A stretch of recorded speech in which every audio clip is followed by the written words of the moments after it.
UK, and I'm absolutely delighted to have our 4 drivers with us for a quick chat. It's been an up and down day, as almost all BTC races are.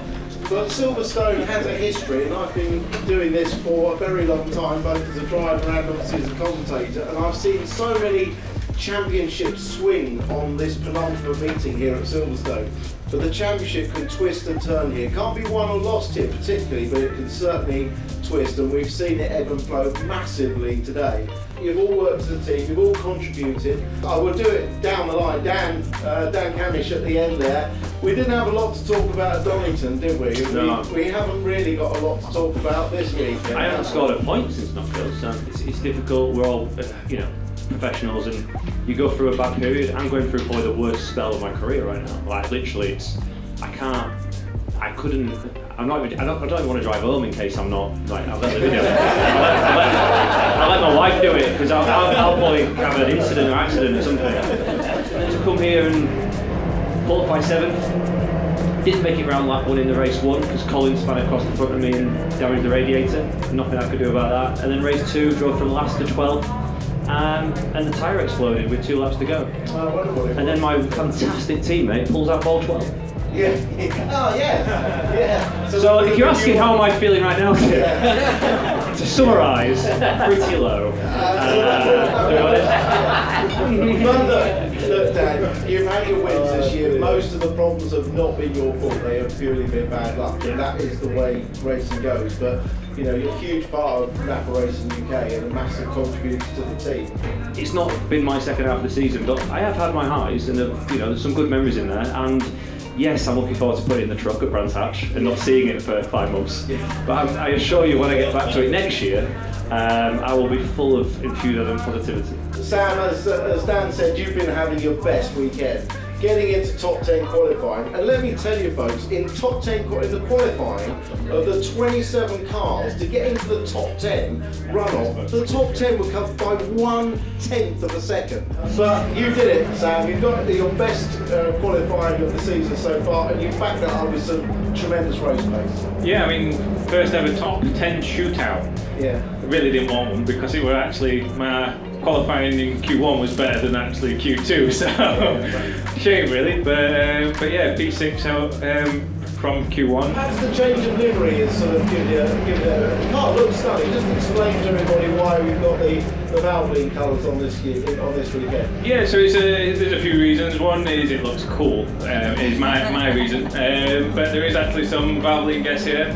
And they've given us some really cool hats. So, now the Jack Sears Trophy, which is the trophy for drivers that the championship within the championship for drivers that hadn't previously scored a podium before this year. You're right in the thick of it, but it's an incredibly close battle, and unfortunately the 2 Power Max cars have had strong weekends, haven't they? yeah, they're just so quick round here. We'll keep his elbows out and we'll keep pushing. It's not over till the last round, so anything could happen. Absolutely right attitude. And it's so important to finish. So yeah, we just got to keep chipping away at it, and hopefully we'll be there if his opportunity comes.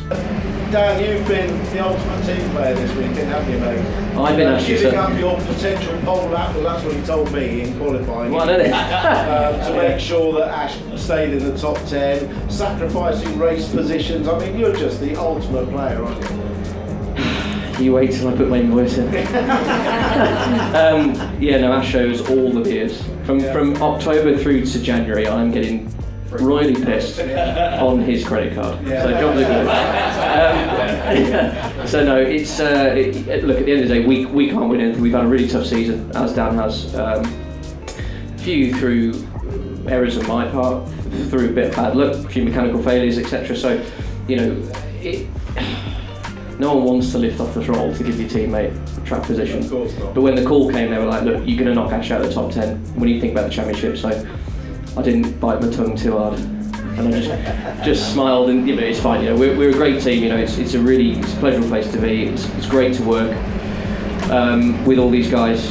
Especially Sam, because he's actually really funny. These two are a bit hard work. But especially Dan Cam. So you're looking for a new social media partner then? Yeah, well, Yeah, only Dan's is not.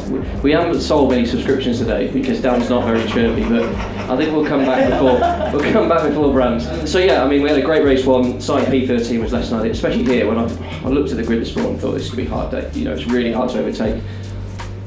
I'll caveat that unless you're Ash Sutton. Ash called me. Didn't make it too hard, did I? Didn't really have a choice, if I'm honest. I'm trying to make it as if I had a choice. Didn't have a choice. He was coming past regardless. So yeah, but when I was able to hang on to the back of him, we put some good lap times in. Well, look, all I just want to say thank you on behalf of NAPA Racing for all of your team support. That goes for all three of you. Pleasure. You know, that deserves a round of applause, yeah, by the way. But Ash, wow, what a season, what a weekend. What a year it's been for you. Best exemplified by that unbelievable drive in the last race from 23rd up to first. I mean, you know, again, there were some of us saying, should we just settle for second? Because we knew Aaron Taylor-Swift would be desperate for the win, but Ash, you're Ash, and you just went for the win, didn't you? Yeah, it's that was a surreal moment for myself. That was rather special, but we just really utilised the hybrid. I've not had that allocation of hybrids since round one, so to actually then go and utilise it in a race and maximise it to its full potential and use it to pass the cars, how it's meant to be used. Yeah. I knew Aaron had one lap left. Every car, we had a rule, so every car I got to, I wanted the number that they had left, so whether it's worth wasting a lap or not, basically. Knew Aaron had one left, I had two. So I used what I had remaining out of the last corner to generate the run and got the overlap over the line and used the rest of it to try and maintain the lead. So it was just all about using the numbers that we've got supplied by the guys and maximising everything we had. We talk of this place, and when I say this place, Toka touring cars, we talk of it as a roller coaster. And I've definitely been on one of that. We've all been part of the roller coaster, and you come out of scraping every tooth and nail out of it, qualifying and getting the position you get. You then go into race one, covering who you think is your main rival off. Ultimately, when we say we're covering what, we just map what they're doing. So if they put wets on, we put wets on. When they do slicks, we do slicks. So I'm sat on the grid, we've gone to the grid on slicks. I'm sat there going, I need to be on wets. And all the team are saying is Ingram's on slicks.